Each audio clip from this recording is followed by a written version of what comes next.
అందరికీ నమస్కారం. నా పేరు శ్రీహరి. నేను 9వ తరగతి చదువుతున్నాను. ముందుగా సంక్రాంతి శుభాకాంక్షలు. తెలుగువారు జరుపుకునే పండుగలలో సంక్రాంతి ఒకటి. సంక్రాంతిని మనం 3 రోజులు జరుపుకుంటాం. అందులో మొదటిది భోగి. ఈరోజు నేను భోగి గురించి చెప్పబోతున్నాను. భోగి, బగ అనే పదం నుండి భోగి పుట్టింది. దక్షిణాయనంలో పడ్డ కష్టాలను, బాధలను అగ్నిదేవుడికి సమర్పించి రాబోయే ఉత్తరాయణ కాలంలో సుఖ సంతోషాలను ప్రసాదించమని ప్రజలు కోరుకుంటారు. ఈ పవిత్రమైన రోజున తెల్లవారుజామున లేచి తలస్నానం చేసి కొత్త బట్టలు ధరిస్తారు. ఆ తరువాత భోగి మంటలు వేసి అందులో పిడకలు, పాత వస్తువులను అగ్నికి ఆహుతి చేస్తారు. మనలో ఉండే చెడును పోగొట్టి మంచిని పెంచుకోవడం భోగి మంటల ప్రత్యేకత. భోగి రోజున బొమ్మల కొలువు పెట్టి చిన్న పిల్లలపై భోగి పండ్లు పోస్తారు.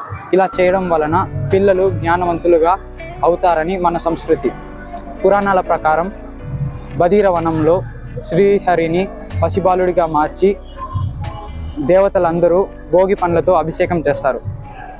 ఇలా చేయడం వలన ఆరోగ్యంగా ఉంటారని వారి నమ్మకం.